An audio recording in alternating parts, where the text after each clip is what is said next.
बहुत समय पहले की बात है। बिजनौरपुर गांव के पहाड़ियों में बसे एक छोटे से गांव जनकपुर में श्यामलाल अपनी पत्नी राधिका, बेटी गुड़िया और बुढ़ी माँ कलावती के साथ एक छोटे से घर में रहता था।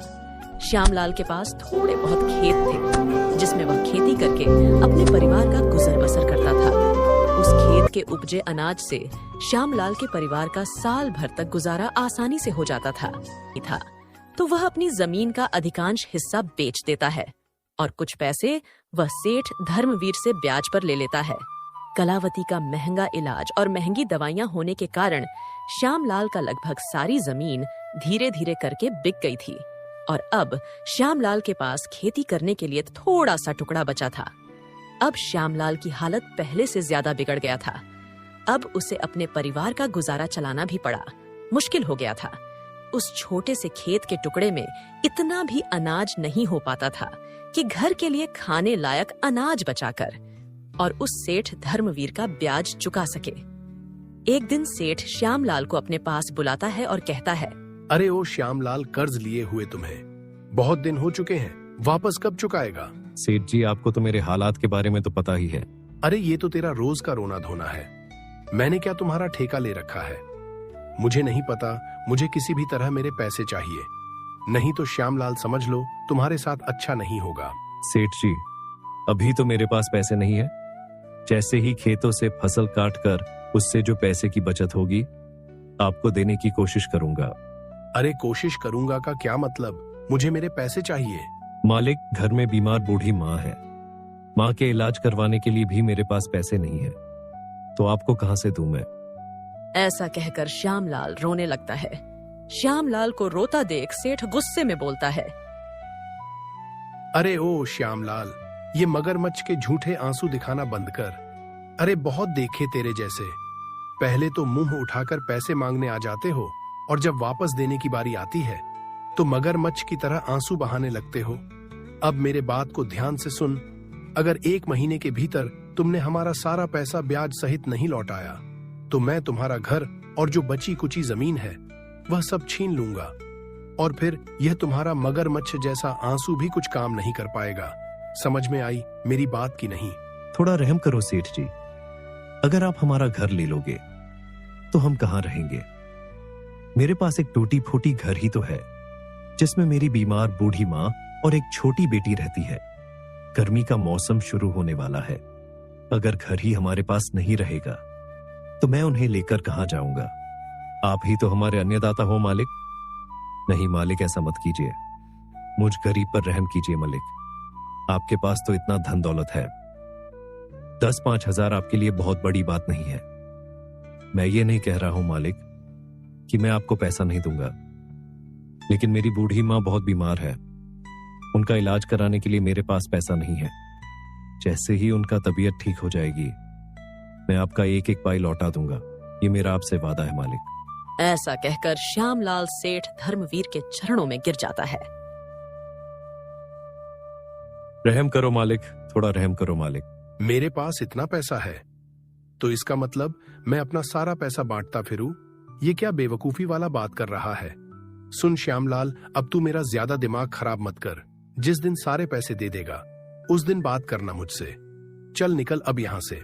इतना कहकर सेठ धर्मवीर श्यामलाल को धक्का मारकर उसे अपने घर से बाहर निकाल देता है। बेचारा श्यामलाल बिना कुछ बोले दुखी मन से वहां से चला जाता है। उसकी मन अंदर से टूट गया था। वह सोच रहा था कि अगर सेठ उसकी जमीन और घर ले लेंगे तो गर्मियों में वह अपनी बूढ़ी बीमार माँ और पत्नी छोटी बेटी को लेकर कहां जाएगा। यह सोचते सोचते श्यामलाल घर पहुंच जाता है। उसकी पत्नी और बेटी घर उसका इंतजार कर रही थी। अपनी बेटी को अपनी तरफ आता देख श्यामलाल अपने आंखों से आंसू पूछ लेता है, पापा पापा आ गए आप। माँ देखो ना, पिताजी घर आ गए। अरे मेरी प्यारी बच्ची, तुम यहाँ क्या कर रही हो? सहेली के पास खेलने नहीं गई? बस पापा जा रही हूँ। आपको देखा तो रुक गई थी। पापा देखो ना, मेरे कपड़े कितने खराब हो गए हैं और अब तो गर्मी भी आने वाली है।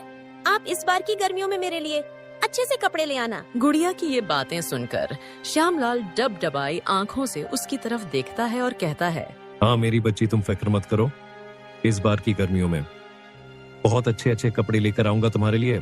राधिका अपने पति को आंसू पोंछते हुए देख लेती है और वह समझ जाती है कि ये सेठ धर्मवीर के यहाँ गए थे और वो सेठ इन्हें कुछ ऐसा जरूर कुछ बोला होगा जो इन्हें बिल्कुल अच्छा नहीं लगा होगा। और राधिका गुड़िया को वहाँ से जाने के लिए कहती है। अरे गुड़िया, देखो पापा अभी थके हारे हैं, जाओ अपनी सहेलियों के साथ खेलो। बबली और पिंटू कब से तुम्हें बुला रहे हैं। ठीक है मम्मी, मैं जा रही हूँ खेलने। गुड़िया की जाते ही राधिका अपने पति से पूछती है। ओ जी, क्या हुआ, बहुत परेशान दिख रहे हो। कुछ नहीं हुआ भाग्यवान, बस सेठ धर्मवीर कर्ज के पैसे मांग रहा था और सेठ बोल रहा था कि अगर 1 महीने के भीतर तुमने पैसे नहीं दिए तो मैं तुम्हारा घर और जमीन छीन लूंगा। और राधिका देखो, गर्मियां भी आने वाली है, अगर सेठ हमसे हमारा घर और जमीन छीन लेगा तो हम इन गर्मियों में कहां जाएंगे। ये सब बातें करते करते श्यामलाल के आंखों में आंसू आ जाते हैं। अपने पति के आंखों में आंसू देखकर राधिका अपने पति से कहती है। अरे जी, आप चिंता मत करो, सब ठीक हो जाएगा। आज तक हमने किसी का बुरा नहीं चाहा, तो हमारे साथ बुरा नहीं होगा। भगवान भी देख रहे हैं कि हम किस रास्ते से गुजर रहे हैं, वह हमारे साथ इतना निर्दयी नहीं होगा। देखो, कोई ना कोई तो हल निकल जाएगा। श्यामलाल और राधिका की सारी बातें अंदर चारपाई पर लेटी उसकी बीमार माँ सुन लेती है और उसकी माँ श्यामलाल को अंदर से बुलाती है।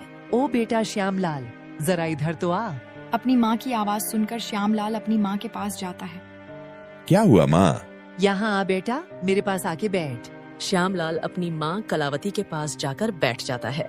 तू मेरी चिंता मत कर बेटा, अब तो मैं बहुत बूढ़ी हो चुकी हूँ, मेरा तो समय आ गया। पता नहीं कब भगवान का बुलावा आ जाए और मुझे जाना पड़ जाए। अरे माँ, ऐसी बातें क्यों बोल रही हो? आज मेरा समय खराब है, जल्द ठीक भी हो जाएगा। समय का चक्कर जब उल्टा हो ना, तुम मुसीबत बिन बुलाए आ जाती है। आप चिंता मत करिए माँ, आप बहुत जल्द ठीक हो जाएंगी। बेटा, मैं तुम्हारी और बहू की सारी बातें सुन ली थी। मैं तो बस इतना कह रही थी बेटा कि तू जो मेरी दवाइयों पर पैसा खर्च करता है बेटा, अब वह मत कर। तू अपना कर्ज उतार और अपना यह जमीन और घर बचा ले देकर। अब यह थोड़ी सी जमीन और यह घर तो बचा है तुम्हारे पास। अगर यह सब भी तुम्हारे हाथ से चला गया तो आगे क्या होगा तुम दोनों का। श्यामलाल चुपचाप सिर झुकाए अपनी माँ की बातें सुन रहा था। माँ, तू ऐसा क्यों बोल रही हो? अभी मेरे पास 1 महीने का समय है, तुम देखना मैं सब ठीक कर दूंगा। माँ, अब तू ज्यादा बातें मत कर, चल सो जा। और माँ, तुम इस ख्याल को अपने जहन से निकाल दो, वरना तुम्हारी तबीयत और खराब हो जाएगी। और अगर किसी चीज की जरूरत हो तो बुला लेना मुझे। इतना कहकर श्यामलाल भी सोने चला जाता है। सुबह उठते ही श्यामलाल अपनी पत्नी से कहता है। सुनो भाग्यवान, अभी फसल तैयार होने में कुछ दिन बाकी है और गर्मी भी करीब आ गई है, तो क्यों ना इतने दिन मैं कुछ काम धंधा कर लूं, जिससे कि सेठ का कुछ कर्ज भी चूकता हो जाएगा और गर्मी के लिए पंखे भी आ जाएंगे। ठीक है जी, मैं भी यही बोलने वाली थी आपको कि कुछ काम धंधा कर लीजिए। घर की मरम्मत भी करवानी है, दरवाजे छत खिड़कियां लगभग टूट ही चुकी हैं। अच्छा ठीक है भाग्यवान, अब मैं चलता हूँ। माँ को समय पर दवाइयाँ दे देना और मुन्नी का भी ख्याल रखना। इतना कहकर श्यामलाल घर से काम की तलाश में निकल पड़ता है। श्यामलाल पूरे जनकपुर गांव में काम ढूंढता है। आखिरकार शाम होते होते श्यामलाल को सेठ धनवान के यहाँ मजदूरी का काम मिल जाता है। भगवान का शुक्र है, कोई तो काम मिला। श्यामलाल आज थोड़ा खुश था, क्योंकि काम मिलने से उसके मन में एक उम्मीद की किरण जग गई थी, जिससे कि अब वह अपने घर और जमीन को उस सेठ से बचा लेगा। शाम हो चुकी थी और ऐसा सोचते सोचते वह अपने घर पहुंच जाता है। अरे जी, आ गए आप, कोई काम मिला क्या? हाँ भाग्यवान, गांव में वो सेठ धनवान है ना, उनके यहाँ मजदूरी का काम मिला है। उन्होंने बोला है कल से काम पर आ जाना। अच्छा जी, सही है। अब तो चलो आप खाना खा लो और थोड़ा आराम कर लो। श्यामलाल खाना खाकर अपने माँ के पास पहुंचता है और हालचाल पूछता है और फिर सोने के लिए चला जाता है। अगले दिन श्यामलाल सेठ धनवान के यहाँ काम पर चला जाता है और दिन भर वहाँ पर मजदूरी का काम करता है। इस प्रकार उसे काम करते करते लगभग 1 महीना पूरा होने को आया था। गर्मियों ने भी अपने पैर फैला लिए थे और इधर श्यामलाल की पूरी फसल पककर तैयार हो गई थी। एक सुबह वह सेठ धनवान के यहाँ पहुँचता है और कहता है, सेठ जी, महीना भी पूरा होने वाला ही है, आप थोड़ी मजदूरी दे देते तो अच्छा होता। घर के लिए राशन का सामान और बेटी के लिए कपड़े खरीदने थे। गर्मी भी आ चुकी है। सेठ जी, बीमार माँ के लिए एक पंखा भी खरीदना है। अरे श्यामलाल, कम से कम पूरा महीना तो काम कर लेता, पहले ही पैसा मांगने आ गया। अभी मेरे पास पैसा नहीं है, जब पूरा महीना हो जाएगा तब आना पैसा लेने। सेठ जी, कुछ कीजिए ना, घर में पैसों की बहुत जरूरत है। घर का सारा राशन खत्म हो चुका है और बीमार माँ के लिए दवाइयाँ भी लानी है। अरे बोला ना, तुमको एक बार फिर समझ नहीं आता। पैसे नहीं है मतलब नहीं है, महीना पूरा होते ही मैं तुम्हारा हिसाब कर दूंगा। यह सेठ धर्मवीर सेठ का बाप निकला। बेचारा श्यामलाल चुपचाप काम पर लग जाता है। गर्मी बहुत बढ़ चुकी थी, शाम भी होने वाली थी। इस कड़ाके की गर्मी में और तपती धूप में किसी तरह अपना काम खत्म किया और फिर बेचारा दुखी मन से घर के लिए रवाना हो जाता है। श्यामलाल की पत्नी उसके आने का घर के आंगन में बैठकर उसका इंतजार कर रही थी। अरे जी, आज इतना देर क्यों कर दिया आने में? मैं कब से आपकी इंतजार कर रही थी। ऊपर से ये गर्मी जान ले रही है। सुनिए जी, हम लोग किसी तरह ये गर्मी सहन कर लेंगे, लेकिन माँ जी को ये गर्मी नहीं सहन हो रही है।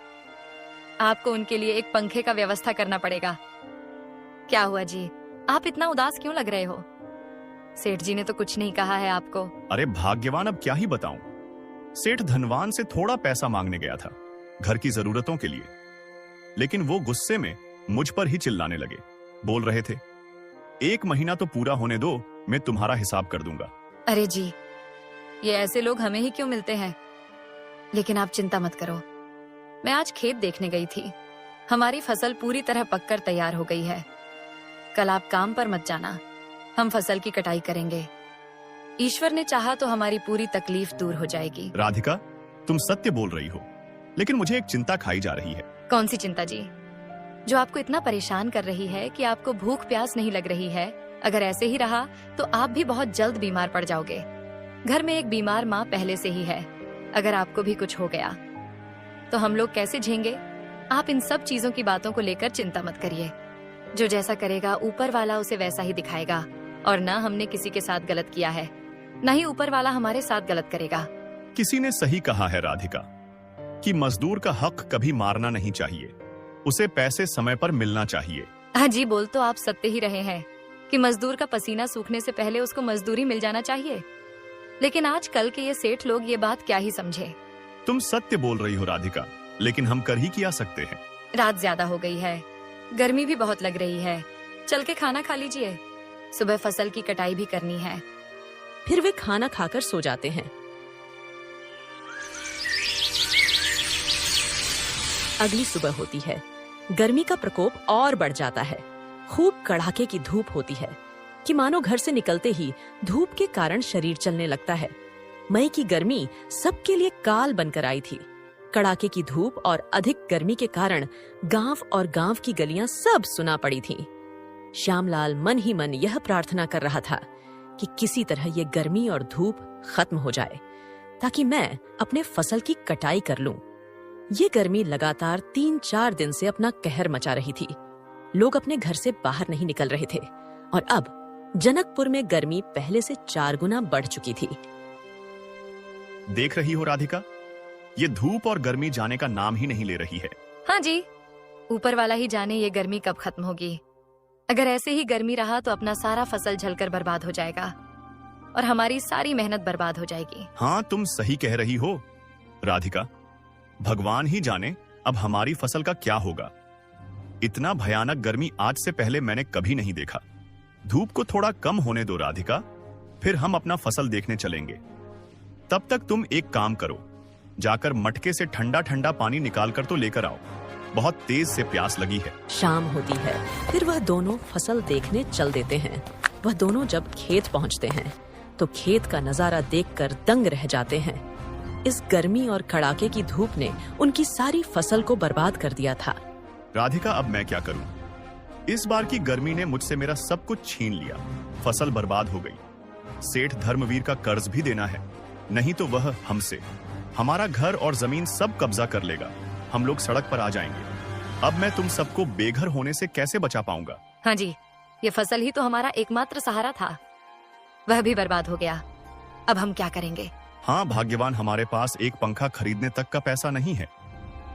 कल परसों सेठ धर्मवीर भी पैसे लेने आने वाला है। वो बेचारे इस मौसम के मार के आगे क्या ही कर सकते हैं। वो दोनों घर वापस लौट आते हैं। उस रात श्यामलाल और उसकी पत्नी बिना कुछ खाए पिए लेट जाते हैं। गर्मी अधिक होने के कारण श्यामलाल को उलझन और घबराहट सी होती है। किसी तरह वह रात काटता है। अगली सुबह फिर वही गर्मी और कड़ाके की धूप से उसका सामना होता है। सेठ धर्मवीर से पैसे लिए 1 महीना पूरा हो जाता है। सेठ कुछ ही क्षण में श्यामलाल से पैसा मांगने उसके घर पहुंच जाता है। श्यामलाल, अरे ओ श्यामलाल, बाहर आ जल्दी, मुझे बहुत गर्म लग रही है। ऊपर से यह धूप बदन को जला रही है। बाहर आ रहा है कि नहीं, या मैं खुद ही अंदर आऊं? सेठ धर्मवीर की आवाज सुनकर श्यामलाल को यह समझने में बिल्कुल भी देर नहीं लगी कि अब उसके और उसके परिवार के साथ क्या होने वाला है। क्या रे श्यामलाल, हो गया पैसों की व्यवस्था? नहीं मालिक, मैं अभी पैसों का इंतजाम नहीं कर पाया। तुझे पता है ना क्या होगा तेरे साथ? मालिक, कुछ दिन का समय और मिल जाता। इतनी गर्मी और कड़ाके की धूप में काम भी नहीं मिल रहा है। कुछ तो तरस खाइए हम पर सेठ जी। सेठ धर्मवीर गुस्से से आग बबूला हो जाता है और श्यामलाल से कहता है, अरे बहुत समय दे दिया मैंने तुझको, तुम भूखे नंगे लोग चले आते हो, पैसा मांगने और पैसा वापस देने के समय पर रोने लगते हो। बहुत हो गया तुम्हारा यह खेल, अब तू मेरे सामने रोने का नाटक मत कर। इतना कहकर सेठ धर्मवीर अपने आदमियों से कहता है, अरे ओ कालू और बबलू, बहुत देर हो गई इसके चबर चबर बोलते हुए। इसकी माँ, बीवी, बच्चे और घर के सारे सामान बाहर फेंक दो। सेठ के इतना कहते ही वे दोनों श्यामलाल का सारा सामान घर से बाहर फेंक देते हैं। यह सब देखकर गुड़िया बहुत डर जाती है। थोड़ा दया करो मुझ करीब पर सेठ जी। इतनी कड़ाके की गर्मी में मैं अपनी बीमार माँ और छोटी बेटी को लेकर कहाँ जाऊंगा? धूप और गर्मी से मेरी माँ मर जाएगी, रहम करो मालिक। सेठ धर्मवीर श्यामलाल की एक भी नहीं सुनता है और उसके सारे सामान को बाहर फेंकवा देता है। ये सेठ उन बेचारों को बेघर कर देता है। श्यामलाल अपनी माँ और बेटी और पत्नी के साथ रोड के किनारे एक पेड़ के नीचे बैठ जाता है। जैसे जैसे दोपहर होने लगता है, गर्मी और धूप बढ़ने लगती है और चारों तरफ सन्नाटा ही छाने लगता है। धूप से बचने के लिए उनके पास कुछ भी नहीं है। ज्यादा गर्मी और गर्म लू चलने के कारण श्यामलाल की माँ का तबीयत और बिगड़ने लगा। श्यामलाल की माँ धूप और गर्मी के कारण पसीने से लहूलुहान हो गई थी। श्यामलाल अपनी माँ को धूप से बचाने के लिए छाता ढूंढकर लेकर आता है। तब जाकर थोड़ा बहुत उसकी माँ को आराम मिलता है।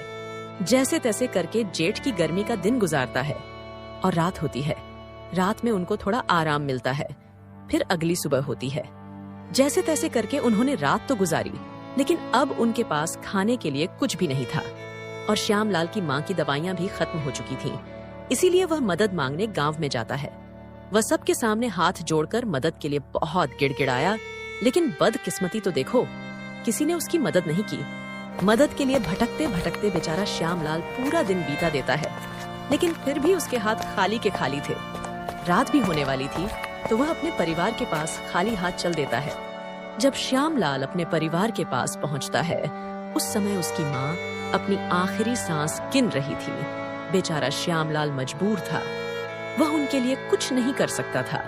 वह अपनी पत्नी से अपनी माँ की तबीयत के बारे में पूछता है। माँ की तबीयत कैसी है राधिका?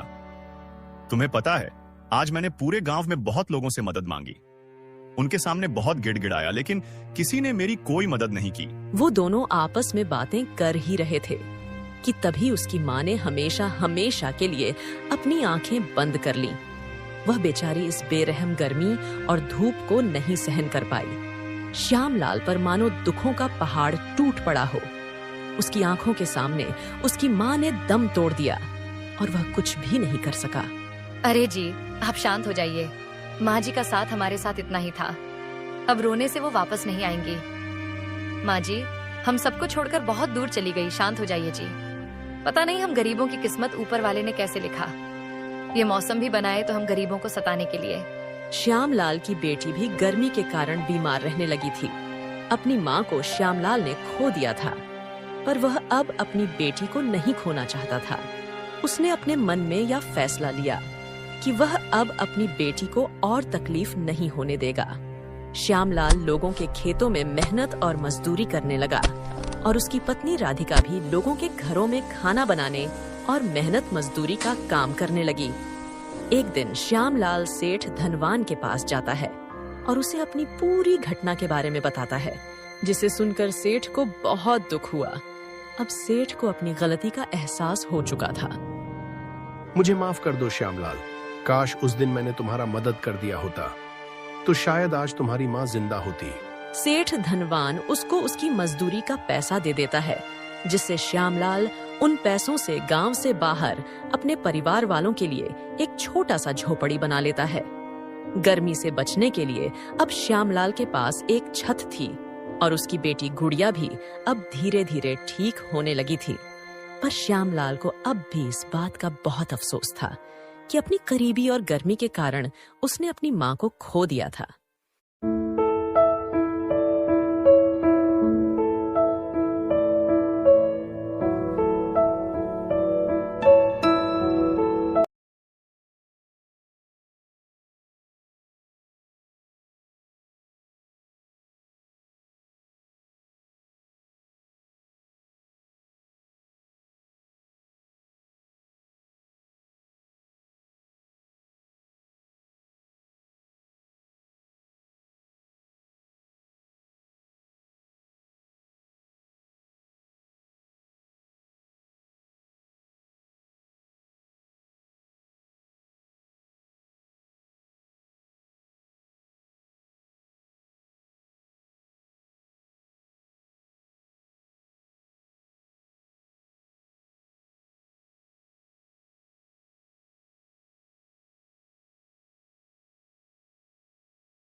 बिरजू के घर में शौचालय तो था, पर फिर भी उसकी पुरानी आदत की वजह से वो हर रोज सुबह सुबह खेतों में हल्का होने जाता था, वो भी किसी और के खेत में। बिरजू एक दिन सुबह सुबह, आए हाय सुबह हो गई। अरे कुसुम, कहाँ गया मेरा लोटा? कहीं दिख क्यों नहीं रहा? अरे कुसुम कहाँ हो? कुसुम बिरजू की पत्नी थी। कुसुम बिरजू की आवाज सुनकर गुस्से में उसके पास आती है। अरे क्या हुआ? काहे सुबह सुबह चिल्ला रहे हो? मुझे सुबह से ही हजारों काम रहते हैं और तुम्हारे पास तो बस एक ही काम है, हल्का होना, वो भी उसके लिए इतनी दूर खेतों में जाते हो। अरे घर में इतना बड़ा शौचालय बना तो हुआ है, फिर भी साहब को खेतों में हल्का होने जाना है। अरे तुम मुझसे क्यों सुबह सुबह बहस कर रही हो? तुम्हें तो पता है कि सालों से ये मेरी आदत रही है। मुझे सिर्फ खेतों में जाकर हल्का होना पसंद है। तुम बस मुझे मेरा लोटा ढूंढ कर दो और मेरा टाइम वेस्ट मत करो। कुसुम मुंह बना लेती है और बिरजू को लोटा ढूंढ कर दे देती है। ये लो, और अब मुझे परेशान करना बंद करो, जाओ हल्का होने जाओ। बिरजू लोटे में पानी भर लेता है और खेतों की तरफ चल देता है। हमेशा की तरह बिरजू अपनी मनपसंद जगह पर हल्का होने बैठ जाता है। जैसे वो हल्का होकर उठता है, उसे कुछ दूरी पर एक लड़की खड़ी दिखाई देती है। अरे मुझे नहीं पता था यहाँ मेरे अलावा कोई और भी हल्का होने आता है। एक तो मेरी इस कमजोर नजर की वजह से दिखाई भी नहीं दे रहा। कहाँ कौन है? लगता है कोई लड़की है। छोड़ो मुझे, क्या मैं चलता हूँ घर। पर तभी बिरजू देखता है कि वो लड़की उसी के पास आकर खड़ी हो जाती है। तब जाकर बिरजू को दिखाई देता है कि वो कोई मामूली लड़की नहीं बल्कि एक चुड़ैल थी। तभी चुड़ैल बिरजू को हवा में लटका देती है। सुन, आज से ये मेरा इलाका है।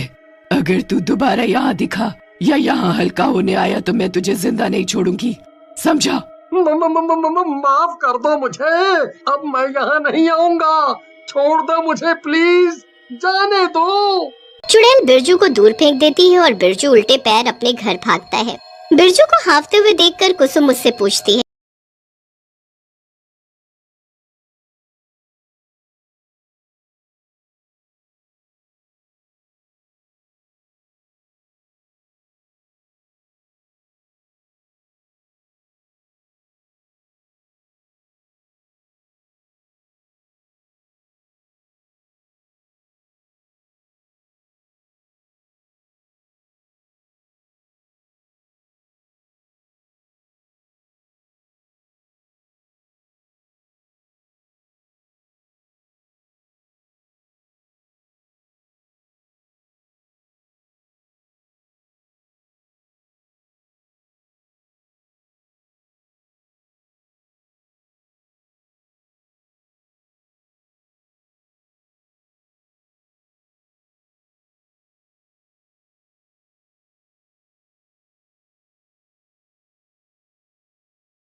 रामपुर नाम के एक छोटे से गांव में विकास अपनी पत्नी और 12 वर्षीय बेटे के साथ एक छोटे से घर में रहता था। विकास के माता पिता का निधन विकास के बचपन में ही हो गया था, इसलिए वह खेती बाड़ी या मजदूरी करके अपना और अपने परिवार का गुजारा करता था। वही उसकी पत्नी राधा गांव के एक सरपंच के यहाँ घर की साफ सफाई करती थी। दोनों पति पत्नी मिलकर खूब मेहनत करते थे और अपने बेटे चिंटू के साथ कठिनाई भरा जीवन व्यतीत करते थे। यूं तो हमेशा ठंडी के समय 3 डिग्री तापमान रहता था, लेकिन इस साल ठंडी के साथ साथ बारिश का कहर भी अपने चरम सीमा पर था, जिसके कारण सर्दी और बारिश खूब जोर से अपना कहर ढाया। इस वजह से रामपुर गांव के लोग बारिश और ठंड से डरे हुए और बहुत परेशान थे। दिन हो या रात, लोग बारिश और ठंड के कहर से बेहद परेशान थे। हे भगवान, ये कैसी लीला है आपकी। देख रहे हैं चिंटू के पापा, ये बिन मौसम बारिश और ये सर्दी हमें कितनी तकलीफ दे रही है। जितना इस बार ठंड और बारिश पड़ रही है, इतना तेज बारिश और ठंड में काम करना भी बहुत मुश्किल हो गया है। घर से बाहर निकलते ही ठंड से हाथ पैर जमने लगते हैं। इतनी ठंडी में घर से बाहर और अलाव छोड़ने का मन ही नहीं कर रहा है, और ऊपर से यह बारिश भी जान निकाल रही है। हाँ राधा, तुम सत्य बोल रही हो, लेकिन हम कर भी क्या सकते हैं। ठंड हो या बारिश या फिर ओले गिरे, हमें तो मजदूरी करना पड़ेगा, नहीं तो हम लोग भूख से ही मर जाएंगे। हम गरीबों की कोई जिंदगी है, हर जगह बेइज्जत और जिल्लत मिलती है। हम लोग मजदूरी करते हैं और लोग हमारी मजदूरी के पैसे भी नहीं देना चाहते। हाँ जी, अब लोगों के अंदर से इंसानियत खत्म हो गई है। अब सबके अंदर हैवानियत ने जन्म ले लिया है। लोगों के अंदर से दया धर्म सब खत्म हो गया है। ये सेठ लोग जो होते हैं, इन्हें इतना भी समझ में नहीं आता कि इतनी सर्दी में ये हमारे यहाँ काम करने आते हैं तो प्यार से 2-4 बातें कर लिया करें, लेकिन नहीं, प्यार से बात करने की तो बात ही छोड़ो, ये तो हमारी मजदूरी भी नहीं देना चाहते हैं। हे भगवान, ये कैसी लीला है आपकी।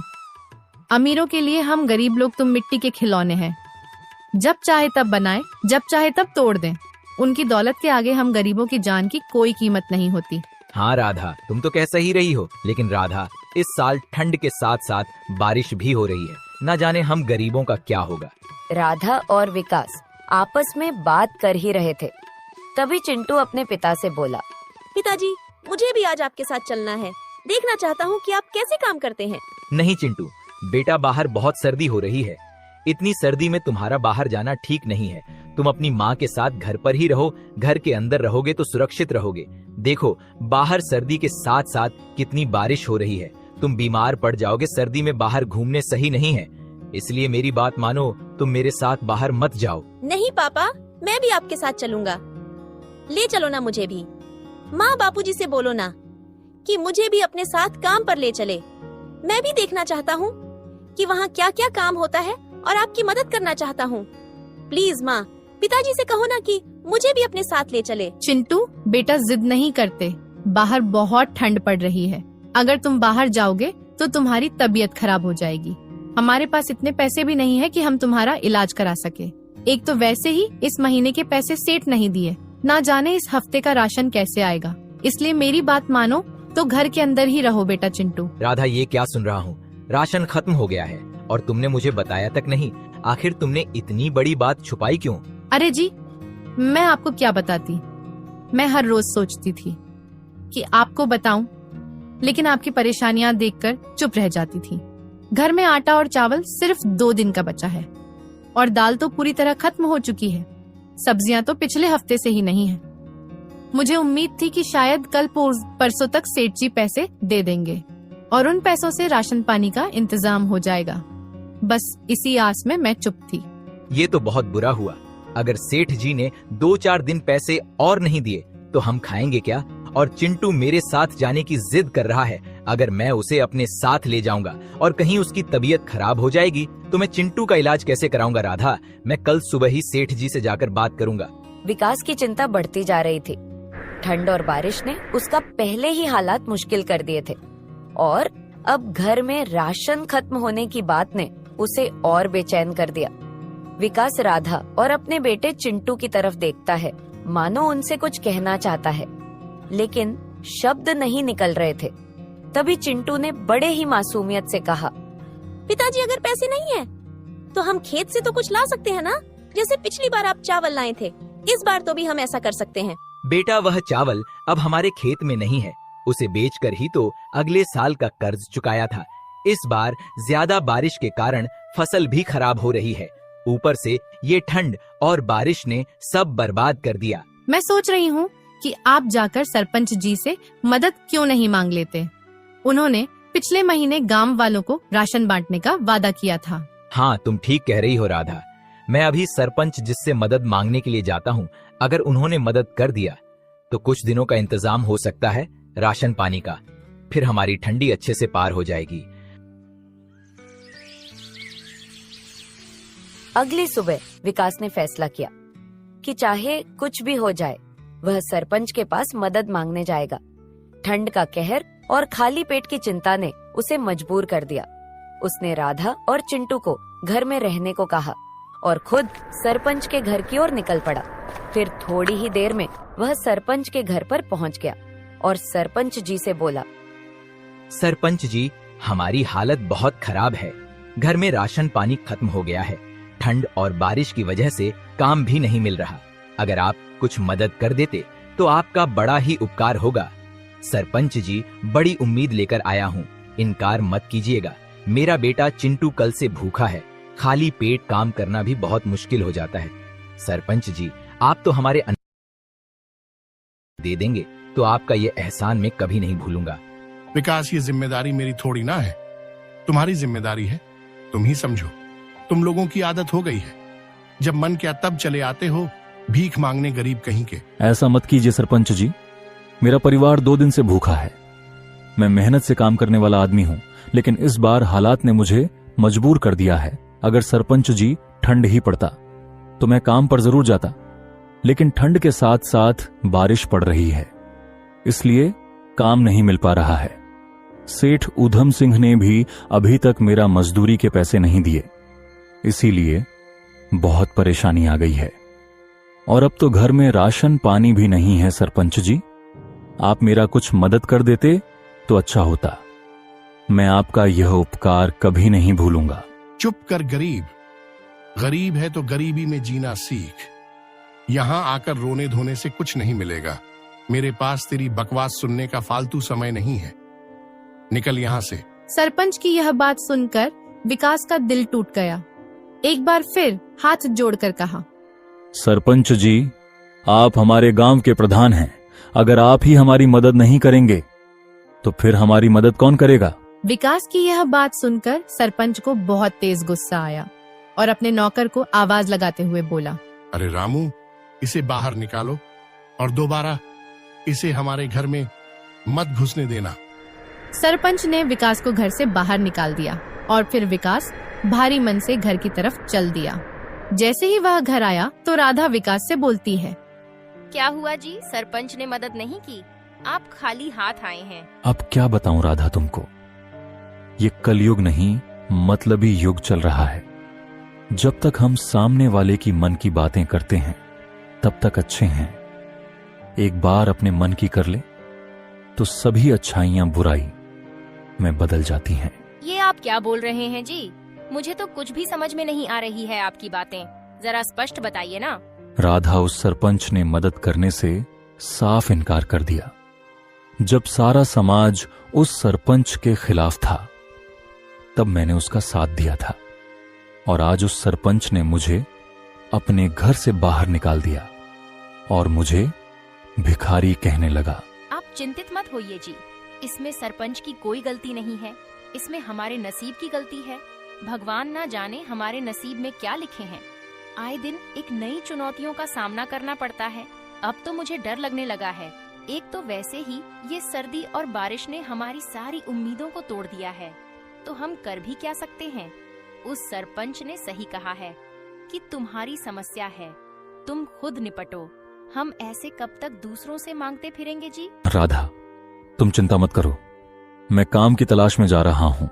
देखता हूँ किसी दुकान पर काम मिल जाए, क्योंकि बारिश में खेती का काम मिलना बहुत मुश्किल है। इतना कहकर विकास काम की तलाश में फिर घर से निकल पड़ता है बाजार में जाकर कई लोगों से पूछता है, लेकिन उसे काम नहीं मिलता है। तो थक हार कर वह अपने घर पहुंचता है। जब घर पहुंचता है तो देखता है कि राधा लेटी हुई है और राधा के पास चिंटू भी बैठा है। पिताजी, माँ की तबीयत बहुत खराब हो गई है। माँ कुछ बोल नहीं रही है। हे भगवान, ये क्या हो गया? राधा, कुछ बोलो ना, ऐसे चुप मत रहो। तुम्हारी ऐसी हालत देखकर मुझे बहुत दुख हो रहा है। कम से कम कुछ तो बोलो राधा, ऐसे चुप नहीं रह सकती हो तुम। देखो राधा, तुम्हें ऐसा देखकर घबराहट से मेरा रोंगटे खड़े हो रहे हैं। सुनिए जी, ठंड और भूख ने मुझे अब तोड़ दिया है। मुझे माफ कर दीजिए। शायद मैं अब आपका और चिंटू का साथ नहीं दे पाऊंगी। राधा की ये बातें सुनकर विकास की आंखों से आंसू गिरने लगे। विकास ने राधा का हाथ पकड़ा और रोते हुए बोला, नहीं राधा, ऐसा मत कहो। तुम मुझे छोड़कर नहीं जा सकती। मैं कुछ करता हूँ, घबराओ मत राधा, तुम ठीक हो जाओगी। लगता है अब मैं ज्यादा देर तक नहीं रहूंगी। मेरी सांसें अब भारी हो रही हैं। चिंटू का ख्याल रखना। शायद ईश्वर ने आपका और हमारा साथ यहीं तक लिखा था। विकास घर से बाहर निकलता है और पड़ोसियों को आवाज देता है, लेकिन ठंड और बारिश के कारण कोई मदद के लिए बाहर नहीं आया। सुनिए जी, अब आप मेरी चिंता मत कीजिए। जितना हो सके चिंटू के लिए करना। अगर चिंटू को दुख होगा तो मेरी आत्मा को कभी भी शांति नहीं मिलेगी। मुझे माफ कर देना जी। मैं आपको आधे रास्ते में ही छोड़कर जा रही हूँ। मुझे भली भांति पता है कि इस बुरे समय में आपको मेरी बहुत जरूरत है, लेकिन मैं मजबूर हूँ। मैं भी जीना चाहती हूँ आपके साथ, लेकिन शायद ईश्वर ने मुझे आपके साथ इतना दिन तक ही भेजा है। मैं अब नहीं बच सकती हूँ। मेरी सांसें भी अब रुक रही हैं। राधा ने इतना कहा ही था, तभी उसकी सांसें उसका साथ छोड़कर चली गईं और वह हमेशा के लिए दुनिया को अलविदा कह दिया। नहीं राधा, तुम मुझे छोड़कर नहीं जा सकती हो। हमारे पास कुछ और नहीं है तुम्हारे सिवा राधा। सब ने मुझे छोड़ा, लेकिन मुझे दुख नहीं हुआ क्योंकि तुम मेरे साथ थी। और आज मुझे बहुत दुख हो रहा है क्योंकि तुमने भी मेरा साथ छोड़ दिया। हे भगवान, सारा दुख तुझे मुझे ही देना था। सुन भगवान, मैं तुझे कभी नहीं माफ करूंगा। तूने अंधे के हाथों से उसकी लाठी छीन ली है। तूने मुझे बहुत बड़ा दुख दिया है भगवान। माँ, उठो ना। तुम बोल क्यों नहीं रही हो? देखो माँ, मुझे बहुत तेज से भूख लगी है। माँ, देखो ना, मुझे रोना आ रहा है। नहीं तो बात करो मुझसे माँ। पिताजी, माँ बोल क्यों नहीं रही है? क्या हुआ माँ को? बेटा चिंटू, अब तेरी माँ कभी नहीं बात करेगी। वो हम सबको छोड़कर बहुत दूर चली गई है। क्यों पिताजी? क्या हम सब इतने बुरे हैं कि माँ हम सबको छोड़कर दूर चली गई? नहीं चिंटू बेटा, यह सब नियति का खेल है। पता नहीं हम लोगों ने कौन सी गलती की थी जो हमें भुगतना पड़ रहा है। ऐसे ही कुछ महीने गुजर गए। राधा के जाने के बाद चिंटू और विकास के जीवन में मानव अंधेरा छा गया। छोटे से घर में अब हर तरफ सन्नाटा था। बिस्तर पर पड़ी राधा की निशानी और उसकी जगह अब सिर्फ खाली पन्ने ने जगह ले ली थी। विकास राधा की याद में कई दिनों तक सो नहीं पाया। पिताजी, माँ क्यों चली गई? क्या हम उन्हें वापस नहीं ला सकते? बेटा, तेरी माँ हमें छोड़कर नहीं गई। वह हमें ऊपर से देख रही है, लेकिन अब हमें और मेहनत करनी होगी। तुम्हारी माँ चाहती थी कि हम हार ना माने। ये कहते हुए विकास की आंखें फिर से बाहर आई। उसने चिंटू को अपने सीने से लगाकर चुप कराया, लेकिन अंदर से वह खुद टूट गया था। ऐसे ही कई दिन बीत गए और एक दिन सुबह अपनी कुटिया के बाहर बैठा था। तभी गांव का जमींदार रघुवेंद्र सिंह अपने आदमियों के साथ उसके पास आया और विकास से बोला, विकास, मेरा कर्ज कब चुकाएगा? 6 महीने हो गए। अगर जल्दी पैसे नहीं लौटाए तो तुम्हारा घर और तुम्हारी जमीन दोनों नीलाम कर दूंगा। जमींदार की ऐसा बोल सुनकर विकास के चेहरे पर चिंता की लकीरें साफ दिखाई दे रही थी। उसने सर झुकाकर कहा, जमींदार साहब, मुझसे जो बन पाता है मैं मेहनत कर रहा हूँ, पर अभी तक पैसे नहीं जुटा पाया। मुझे थोड़ा और वक्त दीजिए। विकास, मुझे बहाने मत बताओ। मैं तुम्हें सिर्फ 1 हफ्ते का समय देता हूँ। अगर 1 हफ्ते में तुमने पैसे नहीं दिए तो अंजाम भुगतने के लिए तैयार रहना। जमींदार का यह कहकर वहाँ से चले जाना विकास के लिए किसी तूफान से कम नहीं था। वह बैठकर सोचने लगा कि अब वह क्या करेगा। उसकी नजरें बार बार अपने बेटे चिंटू पर जा टिकती। दिन गुजरते गए और विकास की चिंता बढ़ती जा रही थी। 7वां दिन भी करीब आ गया था। तभी एक दिन विकास का पुराना दोस्त विनायक घर आया। विकास और विनायक बचपन के साथी थे, लेकिन कई साल पहले विनायक रोजगार की तलाश में शहर चला गया। अब विनायक काफी पैसे वाला हो गया था। विनायक जब विकास के घर पहुंचा तो उसने देखा विकास परेशान बैठा है। अरे विकास, तू इतना परेशान क्यों है? फिर विकास अपने दोस्त को सब कुछ बताने लगा, जमींदार के कर्ज और उसके धमकी के बारे में। यह सुनकर विनायक का दिल पसीज गया। वह तुरंत विकास से बोला, तू चिंता मत कर विकास, दोस्त की मदद करने के लिए ही दोस्त होता है। ये ले पूरे पैसे और जाकर जमींदार का कर्ज चुका दे। विनायक की यह बात सुनकर विकास की आंखों में आंसू आ गए और वह विनायक से बोला, विनायक, आज तूने मुझे और मेरे बेटे को नई जिंदगी दी है। मैं कभी भी तुम्हारा यह एहसान नहीं भूलूंगा। अगले ही दिन विकास जमींदार के घर पहुंचा और सारा कर्ज चुका दिया। जमींदार यह देखकर हैरान रह गया, लेकिन उसने पैसे लेकर विकास को कर्ज मुक्त कर दिया। जमींदार साहब, मैंने आपका सारा कर्ज चुका दिया। अब आपका हमारे ऊपर कोई कर्ज नहीं है। वो तो ठीक है, लेकिन एक बात बता, तेरे पास इतने पैसे आए कहाँ से? पैसे कहीं से भी आए, आपको आपके कर्ज मिल गए। इतना कहकर विकास वहाँ से चल देता है। थोड़ी दूर जाने के बाद रास्ते में उसे एक ऋषि महाराज मिले। ऋषि महाराज विकास से बोले, वत्स, तुम्हारी पत्नी के बिना तुम्हारा जीवन अधूरा लग रहा है। मैं देख सकता हूँ कि तुमने उसके लिए कितना दुख दर्द सहा है। पुरोहित जी की यह बात सुनकर विकास भावुक होकर कहा, पंडित जी, मैंने अपनी पत्नी को खोकर बहुत कुछ सहा है। अगर वो वापस आ जाए तो मेरा परिवार पूरा हो जाएगा। वीरान पड़ा घर फिर से चमकने लगेगा। मेरे बेटे को उसकी मां मिल जाएगी। मुझे वह सब कुछ मिल जाएगा। मेरी पत्नी के आ जाने से पुरोहित जी, मुझे धन दौलत का जरा सा भी लालच नहीं है। मेरा तो सबसे बड़ा धन मेरी पत्नी है। वह मुझे मिल जाए तो मुझे सब कुछ मिल जाएगा। विकास की यह बात सुनकर पुरोहित जी कुछ देर के लिए चुप हो गए। फिर उन्होंने गहरी सांस ली और अपनी झोली में से एक छोटा सा दीपक और एक चमकीला सिक्का निकाले और बोले, बेटा, यह दीपक और यह सिक्का तुम्हारे लिए वरदान है। आज रात चंद्रमा की रोशनी में इस दीपक को जलाकर और इस सिक्के को उस स्थान पर रख देना जहां तुम्हारी पत्नी की सर्वप्रिय चीज रखी थी। पूरी श्रद्धा और विश्वास के साथ प्रार्थना करना। जो भी ईश्वर उचित समझेंगे वही होगा। विकास ने पंडित जी की बातों पर पूरा विश्वास किया और उसी रात उसने दीपक को जलाकर और सिक्के को पुरानी साड़ी के पास रखा और वह प्रार्थना करते हुए फूट फूट कर रोने लगा। हे ईश्वर, अगर मेरी मेहनत और सच्चाई का कोई मूल्य है तो मेरी पत्नी को मुझे लौटा दीजिए। मेरे बेटे को उसकी माँ से मिला दीजिए। धीरे धीरे दीपक की लो तेज होती गई। कमरे में एक अद्भुत प्रकाश फैल गया। अचानक जैसे किसी ने पुकारा हो। विकास ने ये जानी पहचानी आवाज सुनी। उसने पीछे मुड़कर देखा तो राधा उसके सामने खड़ी थी। राधा को देखकर विकास की आंखों से आंसू बहने लगे। उसने भावुक होकर कहा, राधा, ये सच है या कोई सपना है? तुम वापस आ गई। हाँ जी, मैं कोई सपना नहीं हूँ, हकीकत हूँ। आपने मुझे वापस ले आए। आपका प्रेम पवित्र है, इसलिए ईश्वर को मुझे आपके पास भेजना पड़ा। यह सुनकर विकास बहुत प्रसन्न हुआ। तभी उसकी आंखें खुल गई तो उसने देखा कि वह सपना देख रहा था।